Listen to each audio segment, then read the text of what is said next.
सिपाही कार्यक्रम के माध्यम से फौजी भाइयों तक पहुंचेगी 1,11,111 राखियां। सराहनीय पहल की हो रही जमकर प्रशंसा। रायपुर। राजधानी रायपुर में सेना के पूर्व जवानों ने सराहनीय पहल करते हुए सिपाही कार्यक्रम का आयोजन किया। इस कार्यक्रम के माध्यम से सेना के जवानों को राखियां भेजना निर्धारित किया। इसी क्रम को आगे बढ़ाते हुए सेना के जवानों को लेकर कार्य कर रहे कई संगठन ने अपनी सहभागिता सुनिश्चित की।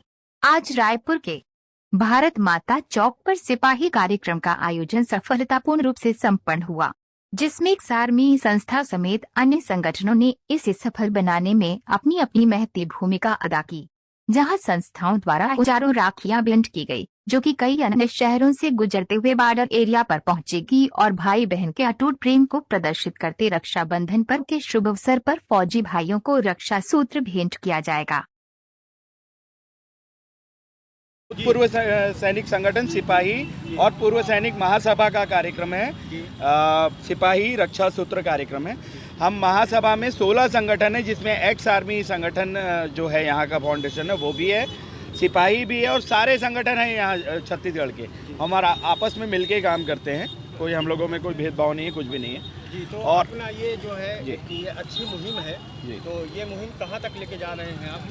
ये हमने ये मुहिम, ये अभियान नहीं केवल अनुभव है कि हम लोगों ने सोचा कि भाई हमारे यहाँ हमको तो कभी राखी मिली नहीं टाइम पे।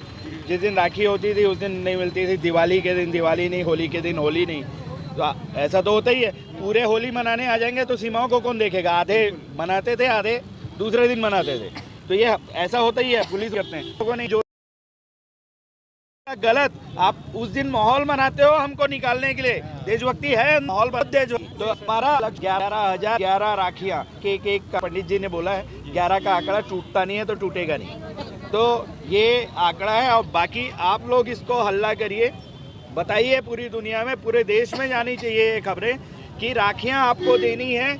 एक लिफाफा, उसमें एक चुटकी मिट्टी और राखी और कागज चिट्ठी और कुछ भी नहीं। जो राखी दे रहा है उसको भी वो बंदा कोई ना पैसा कलेक्ट कर सकता है ना पैसा दे सकता है। और अगर कोई ऐसा बंदा कोई दे ले रहा है ऐसा कुछ इस अभियान के बारे में तो प्लीज़ हम लोगों को बताइएगा। आगे का रूट क्या है सर ट्रैवलिंग में? यहाँ से हम जा रहे हैं राजनांदगांव और इसके बाद जाएंगे नागपुर, नागपुर के बाद जाएंगे भोपाल, भोपाल के बाद उज्जैन, उज्जैन के बाद वहाँ से हल्दी घाटी, हल्दी घाटी से जयपुर, जयपुर से दिल्ली, दिल्ली से करनाल, करनाल से जलंधर, जलंधर से लुधियाना, उसके बाद पठानकोट, फिर जम्मू, फिर उधमपुर। मेरा परिचय है महेंद्र प्रताप सिंह राणा। मैं पूर्व सैनिक महासभा का अध्यक्ष हूँ और मेरा भाई है रोहित सारथी, जो जांजगीर जिले के पूर्व सैनिक संगठन का सचिव है। और साथ में ये हम 2 जा रहे हैं यहाँ से वहाँ तक। ये जो आज सिपाही एक कार्यक्रम करके है, इसमें आप लोग रक्षा सूत्र जो है आप सिपाहियों को दे रही हैं, इसके पीछे आप लोग का क्या मकसद है?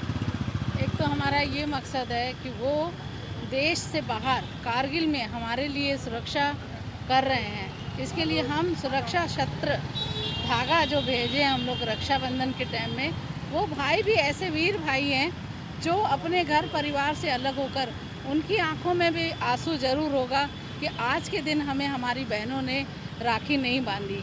इसलिए हम सब बहनों ने इकट्ठी करके स्कूल से, पड़ोस से, सब संगठन वालों ने मिलके और राखियाँ कलेक्ट करी।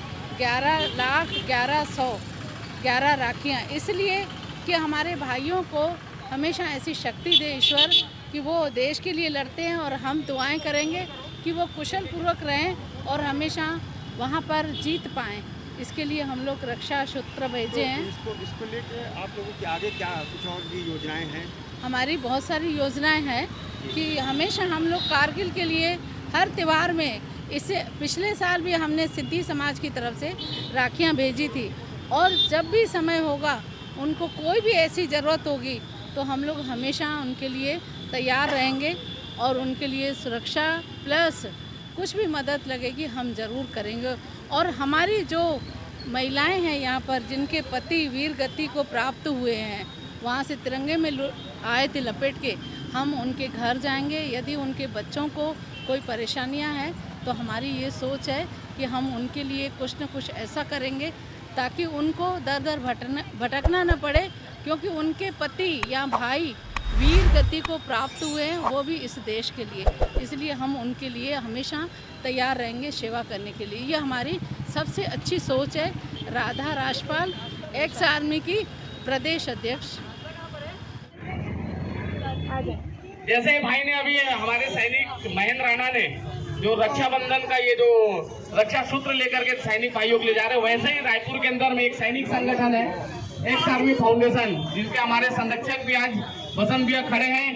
इसी यहाँ से आधा किलोमीटर आगे में जनवरी के महीने में बागेश्वर धाम की कथा भी होने जा रही है। ये बहुत गर्व की बात है। सैनिक और समाज एक सिक्के के दो पहलू हैं।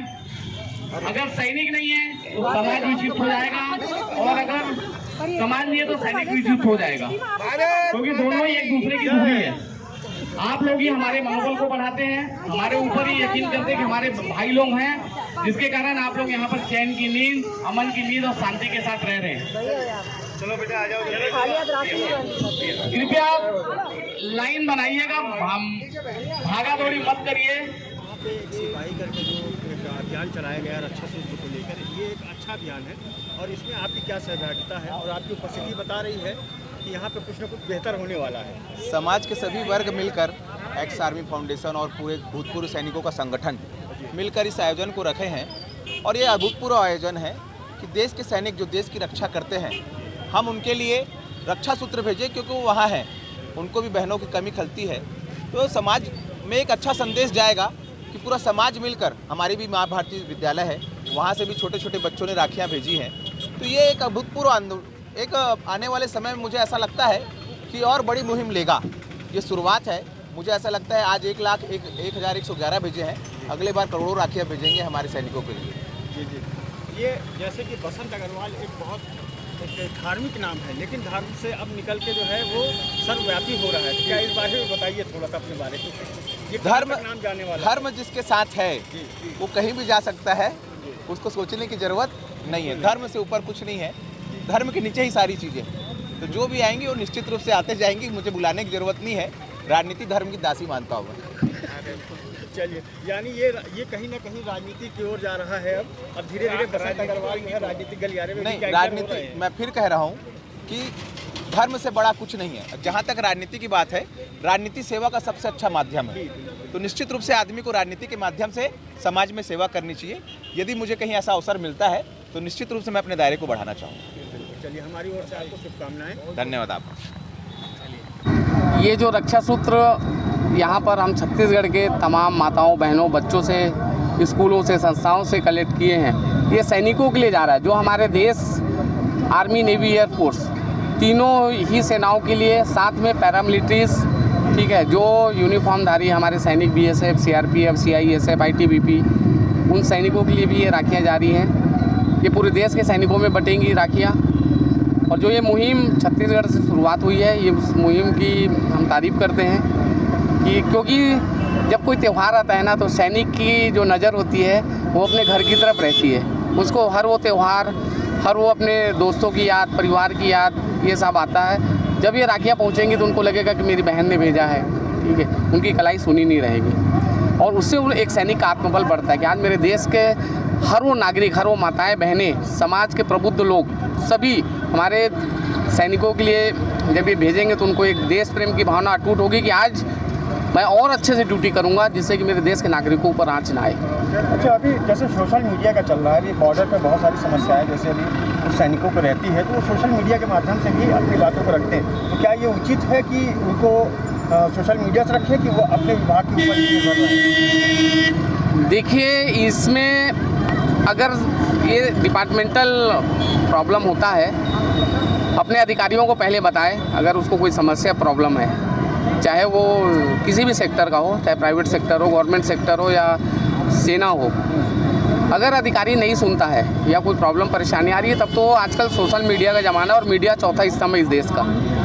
क्योंकि जब उसकी आवाज़ अगर किसी सैनिक की या किसी की व्यक्ति की आवाज़ दबती है, तो मीडिया ही एक ऐसा माध्यम है जो उसकी आवाज़ को उठाता है। और दूध का दूध, पानी का पानी करता है। लेकिन कोशिश ये करना चाहिए पहले कुछ चीज़ें ऐसी होती हैं कि झूठ का भी डाल देते हैं, तो वो चीज़ ना हो। जो सच्चाई अगर वहाँ नहीं सुन रहे अधिकारी तो बिल्कुल वो सोशल मीडिया में है। अच्छा, भूतपूर्व सैनिकों की एक समस्या है वन रैंक वन पेंशन की, उस बारे में थोड़ा सा बताएंगे, क्योंकि ये आंदोलन अभी भी जो है ना, आज भी ये समस्या बनी हुई। देखिए, इसका आप लोगों को शायद पता होगा कि अभी भी दिल्ली में आज करीब 2-3 महीने से धरना चल रहा है, लगातार चल रहा है धरना वन रैंक वन पेंशन का। लेकिन अभी की जो सरकार है, हमारी केंद्र की सरकार, इन्होंने बहुत कुछ राहत दिया है। हम लोगों का 7 पे कमीशन भी आउट हुआ है, साथ में हम लोगों के एरियस है, अभी 2 दिन पहले एरियस भी डाला है। तो ये सब चीज़ें धीरे धीरे होगा, ऐसा नहीं है।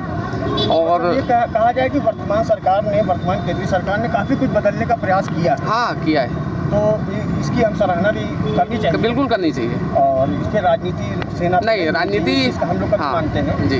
तो इस बारे में हम लोग शुभकामनाएं देंगे कि आपकी मांग जरूर पूरी हो, और हम भी सरकार से जरूर मांग करेंगे कि सरकार हमारे देश के जवानों की बात सुने। बिल्कुल, जब इस देश का प्रधानमंत्री इतने ताकतवर होंगे तो स्वाभाविक है वो अपने सैनिकों के लिए तो कुछ ना कुछ अच्छा ही सोचेंगे। बिल्कुल बिल्कुल। और आज होकर रहेगी। और आज आपको ये बता दूं कि आज जो सैनिक हैं, आज मजाल है, अभी आप बताइए कि जम्मू एंड कश्मीर में 15 अगस्त में झंडा फहरा सकते थे। मैं था उस समय वहाँ, मैं था कारगिल के समय मैं था, मुझे पता है झंडा नहीं फहरा सकते थे। लाल चौक में बजा लें कि लाल चौक में कोई चले जाए, लेकिन आज वहाँ पर झंडा फहरा के उनकी कम से कम 5 किलोमीटर की तिरंगा यात्रा भी निकली है।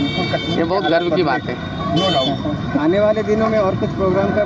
हाँ, आने वाले दिनों में हमारे संस्था के माध्यम से, जैसे हमारे आदरणीय भैया खड़े हैं, हमारे सैनिक भाई लोग हैं, और हमारे संस्था से प्रबुद्ध लोग भी जुड़े हैं संस्था से।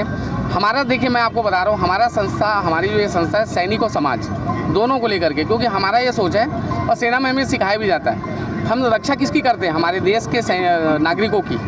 ठीक है, अगर नागरिक नहीं रहेंगे तो हम किसकी रक्षा करेंगे? ठीक है, हम उनके लिए सेवा दे रहे हैं। तो सैनिक और समाज जब एक हो करके एक मिल के काम करेंगे तो एक अच्छे समाज का निर्माण होगा। ठीक है। और दूसरा, हमारे संस्था के द्वारा हमारे बसंत भैया, इनके मार्गदर्शन में, इनकी अगुवाई में, एक्स आर्मी फाउंडेशन के राष्ट्रीय संरक्षक हैं भैया।